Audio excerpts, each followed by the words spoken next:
अब बात करेंगे, जैसे जैसे चुनाव नजदीक आ रहा है वैसे वैसे नेताओं में आरोप और प्रत्यारोप का भी दौर तेजी से बढ़ रहा है। अगर बात करें तो कल्याण में जिस तरह से विधानसभा चुनाव को लेकर एक दूसरे पर आरोप और प्रत्यारोप का आरोप जो है थमने का नाम नहीं ले रहा है। आपको बता दें कि कल्याणपुर विधानसभा क्षेत्र में आरोप और प्रत्यारोप का दौर शुरू हो गया है, जहां एक और शिवसेना के बागी नगर सेवक धनंजय बोड़ारे ने आरोप लगाया है कि पिछले 10 सालों में कल्याणपुर में विकास कार्य के नाम पर सिर्फ और सिर्फ बहुत बड़ा भ्रष्टाचार हुआ है, जिसके बाद उसका प्रत्युत्तर देते हुए भाजपा के पूर्व विधायक और महायुति के उम्मीदवार गणपत गायकवाड़ ने कहा कि उनके निजी पारिवारिक चरित्र को देखकर ऐसा लगता है कि एक गुंडा प्रवृत्ति का परिवार है और अपनी भतीजी को गलत तरीके से उल्लासनगर महानगर पालिका में ऊंची पोस्ट पर बैठाकर रखा है।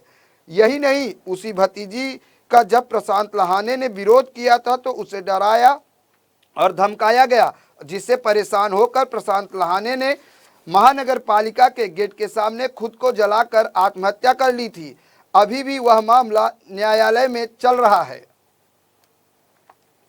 आप देखेंगे तो जो निगम कदम करके इनकी भाई की लड़की है, ये महानगर पालिका में जो शिक्षण मंडल का पोस्ट उसको नहीं मिल सकता है, उसका एजुकेशन कम था, लेकिन उसके जो आगे के लोग थे उनको साइड में करके उसको वो पोस्ट पे बैठाया गया।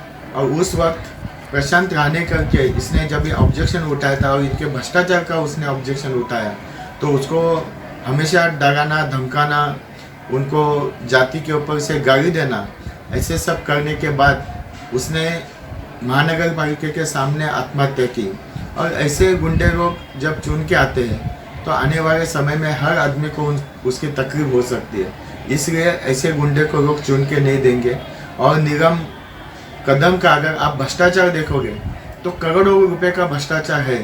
डायरेक्ट महानगर पालिका के अकाउंट से वो पैसा उसके अकाउंट में गया हुआ है, लेकिन इन लोग की सत्ता वहाँ पे है, उस वजह से उस महानगर पालिका में कुछ चलता नहीं। और जो कोर्ट में केस चल रहा है आज उनके खिलाफ, जो भदाने करके थे उधर के ऑफिसर, उसने केस डाला हुआ है, वो केस चल रहा है उनके ऊपर। और ऐसे बहुत सारे मामले इनके ऊपर चल रहे हैं। आप उनके एरिया के लोगों के पास अगर जाएंगे और उनको पूछेंगे तो उधर इतना गुंडागर्दी है कि सादा नगर सेवक होने के बाद अगर इतना गुंडागर्दी कर सकता है तो आने वाले समय में अगर किसी ने इनको वोट दिया तो कल्याण ईस्ट में खाली गुंडागर्दी का अड्डा बन जाएगा। या कल्याणपूर्व कसं असलं पाहिजे आणि कसं आहे, माझं घर, माझा परिसर हा चांगला असला पाहिजे, सुशोभित असला पाहिजे, सर्व सुविधायुक्त असलं पाहिजे। सर्व सुविधा आहेत का? त्या पीडा सर्वसामान्यांच्या मग नगरसेवकांना भेडसावत आहेत।